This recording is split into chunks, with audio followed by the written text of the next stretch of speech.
प्रचलित पत्रकार और यूट्यूबर शुभांकर मिश्रा ने नलिन वर्मा के साथ एक पॉडकास्ट किया है जिसमें कि उनकी किताब जिसका नाम है गोपालगंज टू रायसीना रोड उसके ऊपर पूरा चर्चा किया, लालू यादव जी के पूरे जीवन के ऊपर, क्योंकि बायोग्राफी जो है लालू यादव जी के ऑथेंटिक ऑफिशियल बायोग्राफी जो है वो उन्होंने ही लिखा है। बहुत सारे न्यूज़पेपर वगैरह में काम करने के बाद वो ये किताब लिखे हैं। हम ये समझने का प्रयास करते हैं कि चलिए ठीक है, नलिन वर्मा जी तो जर्नलिस्ट है, वो बायोग्राफर हैं और लालू यादव जी के बायोग्राफर हैं।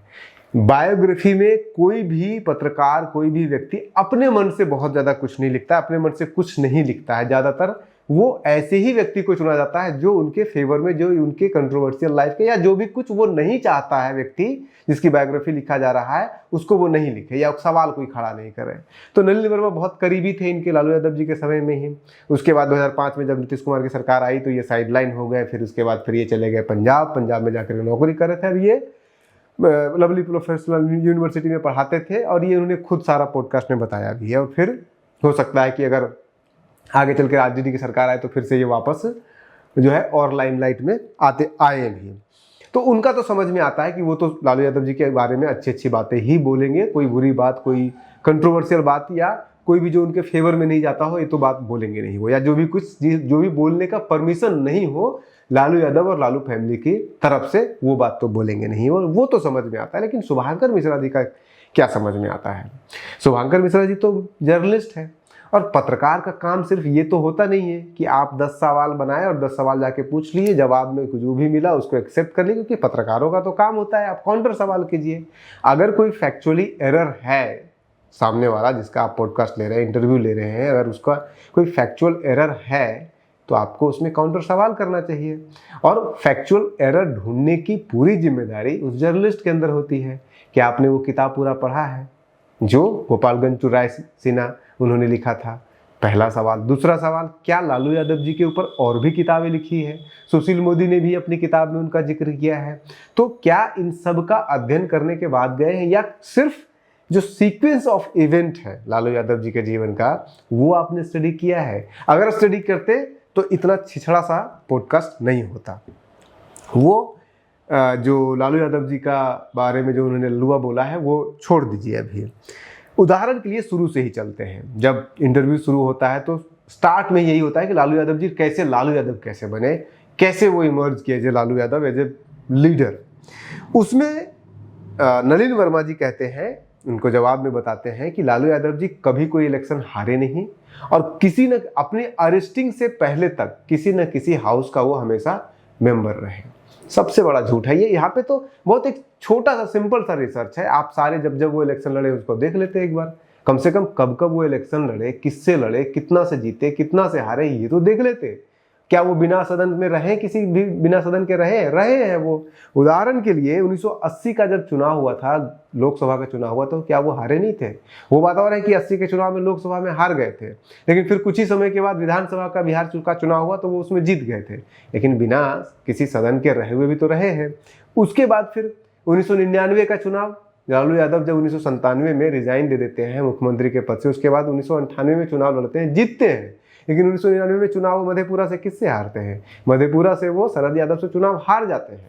और 1999 से लेकर के 2002 तक लालू यादव जी किसी भी सदन का मेंबर नहीं रहते हैं।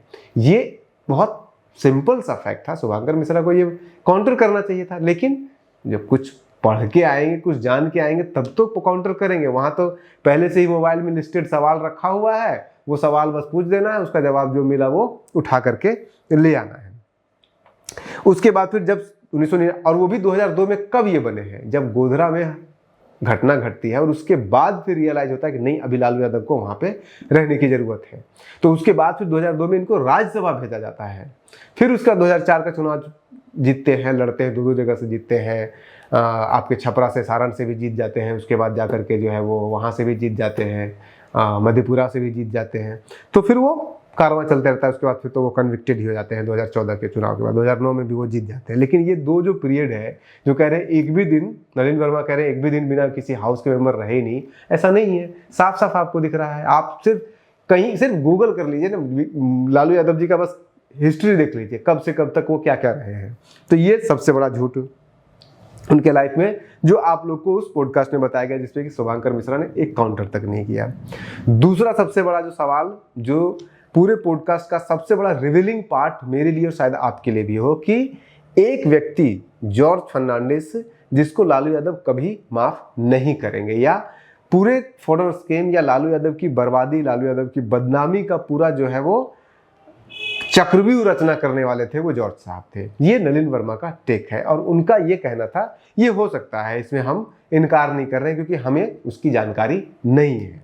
हो सकता है वो हो, हालांकि लोग कहने वाले तो कहते हैं सुशील मोदी थे, ललन सिंह थे, आपके जो है वो सरयू राय थे, जो कि झारखंड के अच्छे जेडीयू के नेता रहे हैं, या और भी लोग थे। ये लोग का ज़्यादा नाम आता है, जॉर्ज साहब का नाम नहीं आता है। लेकिन उसको बोलते बोलते उन्होंने यहाँ तक कह दिया कि जॉर्ज साहब को इलेक्शन लड़वाने वाले, इलेक्शन जिताने वाले लालू प्रसाद यादव हैं। 1989 की बात कर रहे हैं, 1990 के इलेक्शन की बात कर रहे हैं।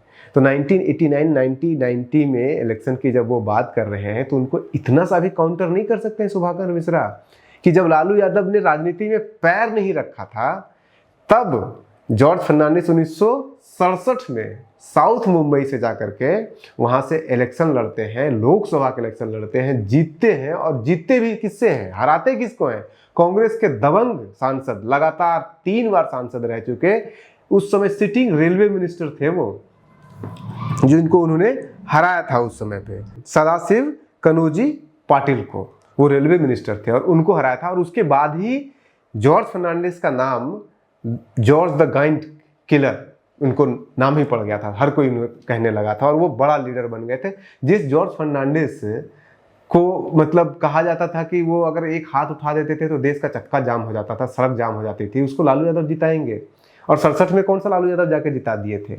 उसके बाद फिर जो है 77 में जीते हैं इलेक्शन, जिस समय लालू यादव खुद चुनाव लड़ रहे थे, वो भी तो मुझे जीत चुके हैं उस समय भी। तो ऑल ऑफ सडन जो है जॉर्ज साहब को जो है वो जिता दिए। ये वो ठीक है, जो उन्होंने कहानी बताया वो बड़ा इंटरेस्टिंग कहानी था, कि जो वहाँ के माफिया हुआ करते थे उस दौर में, मुन्ना शुक्ला वगैरह, उसी व्यक्ति से सब लोग निकले थे, जो आज भी उनका जो है पूरा बस का, बहुत लंबे समय तक बस का पूरा नेटवर्क वहाँ पे चलता था। कोई एक भूमिहार लीडर हुआ करते थे, या शायद कायस लीडर हुआ करते, मेरे नाम मैं भूल रहा हूँ, लेकिन नाम है हमारे पास, नहीं होगा तो अगर आप कहिएगा तो मैं कमेंट में या फिर डिस्क्रिप्शन बॉक्स में उनका नाम लिख दूंगा। तो वो इनके खिलाफ लड़े थे, और वो बम पिस्तौल बाहुबली थे, तो वो ये कहते थे कि डायनामाइट, जॉर्ज तो डायनामाइट चलाता है। और उसके पीछे कहानी, गुजरात का एक कहानी, जहाँ पे कि जॉर्ज साहब ने डायनामाइट से रेलवे पटरी उड़ाने का उन्होंने प्लानिंग किया था, तो वो एक कहानी है। लेकिन जॉर्ज फर्नांडिस को नीतीश कुमार से इलेक्शन जिताते हैं, या जॉर्ज फर्नांडिस को लालू यादव इलेक्शन जिता दे, ये तो अपने आप में हास्यास्पद है। और उसका पूरा पड़ा हुआ है कि जॉर्ज साहब तो तब से इलेक्शन जीत रहे हैं, और बिहार में जीते हैं जब लालू यादव राजनीति शुरू तक नहीं किए थे, तब वो बिहार के या फिर पूरे देश के नेता बन चुके थे। तो ये एक करेक्शन उनको करना चाहिए था। और जहां तक जॉर्ज फर्नांडिस के लिए किसी तरह का कुंठा रखने का जो सवाल है, जो कि नलिन वर्मा जी क्लेम करते हैं कि अगर किसी एक के प्रति अगर उनका कोई कुंठा है, कोई शिकायत है, तो जॉर्ज साहब के लिए है। तो आप खुद वो चर्चा कर रहे हैं कि लोकसभा के अंदर जो भाषण बहुत सारे प्रसिद्ध हुए हैं, उन्हीं भाषणों में से लालू यादव जी का एक भाषण ये भी है कि कहाँ बैठे हैं जॉर्ज साहब, आप हमको समाजवाद पढ़ाए, आप सब सब लोगों को समाजवाद पढ़ाए थे जॉर्ज साहब, कहाँ टुकुर टुकुर जाके बैठ गए हैं।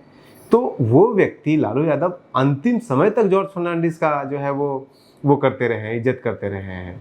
तो कुंठा कहाँ से आ गई? और पब्लिकली उन्होंने इन सारी चीज़ों को एक्सेप्ट किया, वरना वो कैसे ये सब बोलते कि आपने हमको समाजवाद पढ़ाया है। अब आते हैं उस कहानी पर, जिस कहानी के बारे में चर्चा किया गया है कि लालू यादव और नीतीश कुमार अलग कैसे हुए। लालू यादव नीतीश कुमार के अलग करने की जो कहानी जो उन्होंने बताया है, वो बड़ा मतलब छिछड़ा सा कहानी, मतलब वो एक्चुअली जो स्टोरी, जिस स्टोरी की बात हो रही है, वो स्टोरी तो उन्होंने बताया ही नहीं। कहानी 1992 की है। 1992 में लालू यादव बिहार भवन में दिल्ली में थे, और उस बिहार भवन में लालू यादव से मिलने के लिए नीतीश कुमार और उनके साथ साथ कुछ और लोग आए हैं। ये शंकर सन की ठाकुर की किताब में लिखा हुआ है पूरा, जिसमें कि बिरसन पटेल भी थे, सरयू राय भी थे, शिवानंद तिवारी भी थे, और ललन सिंह भी थे। ये लोग जब अंदर घुसते हैं तो जॉर्ज साहब नहीं थे वहाँ पे, शरद यादव बाद में पहुंचे थे मामले को शांत करने के लिए। तो वहाँ पे जब पहुंचे तो नीतीश कुमार ये सबको देख करके, तो ठीक है, लालू यादव का जो स्टाइल है वो कुर्सी पे पैर रख के, टेबल पे पैर रख करके बैठे हुए थे।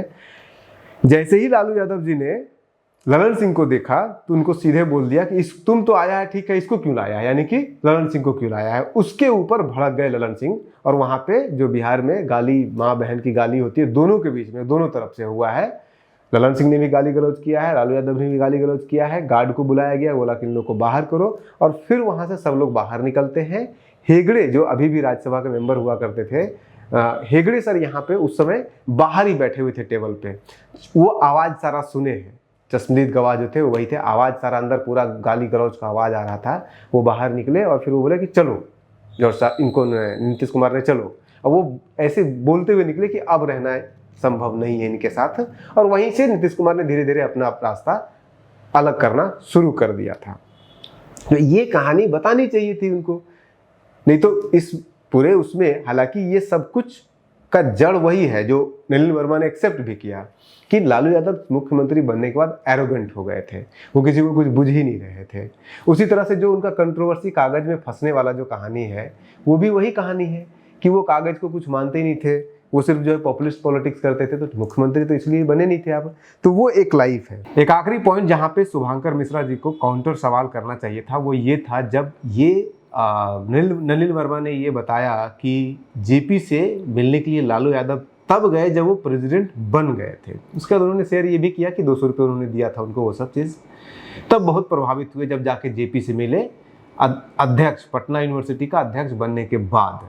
जबकि वास्तविकता क्या है? वास्तविकता ये है कि लालू यादव को कैंडिडेट जो बनाया गया था अध्यक्ष पद के लिए, वो तो नौकरी कर रहे थे। उनको दोबारा लाया गया यूनिवर्सिटी में, अध्यक्ष पद के लिए लड़ाया गया, वो जेपी के कहने पे किया गया। जेपी ने सुशील मोदी, इन सभी लोगों जो समाजवादी लोग थे, इन सब जो अलायंस बन चुका था, इन लोगों को कहा कि भाई कोई ऐसा कैंडिडेट ढूंढो जो बैकवर्ड हो प्लस पॉपुलर हो, उसको बोलने आता हो। तो उसमें सबसे बेस्ट ऑप्शन लालू यादव जी मिले थे। तो ये फिर कहना कि अध्यक्ष बनने के बाद जेपी से मिलने के लिए गए, यानी अध्यक्ष बनने के बाद जेपी से मिले और उसके बाद जेपी से प्रभावित हुए और उनके साथ हो गए। जेपी से वो बहुत पहले, अध्यक्ष बनने के पहले ही उनका रिलेशन स्टार्ट हो गया था जेपी के साथ है। तो ये भी, और लालू यादव खुद बोलते हैं कि सुशील मोदी हमारा सेक्रेटरी था। तो सेक्रेटरी क्या था? अध्यक्ष के पद पे लालू यादव जी इलेक्शन लड़े थे और एबीवीपी के साथ अलायंस होकर के वो इलेक्शन लड़ा गया था पटना यूनिवर्सिटी में, जिसमें कि एबीवीपी की तरफ से सुशील मोदी जी चुनाव लड़े थे और सुशील मोदी जी सेक्रेटरी के पद पे, सचिव के पद पे वो चुनाव लड़े थे। अध्यक्ष पद दिया गया था लालू यादव जी को। तो वो मिलके चुनाव लड़ा गया था। इसीलिए लालू यादव बार बार कहते हैं कि ये मेरा सेक्रेटरी था। तो ये मेरा सेक्रेटरी का मतलब पटना यूनिवर्सिटी का सेक्रेटरी थे वो। तो इसको भी करेक्ट करना चाहिए था।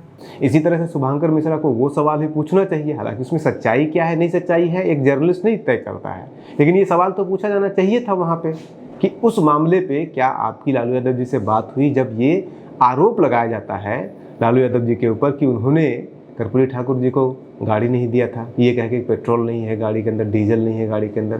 तो ऐसे बहुत सारे सवाल हैं जो कि शुभांकर मिश्रा को पूछना चाहिए था। ऐसे बहुत सारे और भी सवाल हैं जिसको कि करेक्ट करने की ज़रूरत है। हमने 4-5 सवाल अब तक लाया है आपके लिए। और भी अगर आप देखिएगा तो और भी बहुत सारे सवाल मिल जाएंगे जो कि एज ए जर्नलिस्ट काउंटर किया जाना चाहिए। आप बने रहिए न्यूज़ हंटर के साथ। नमस्कार।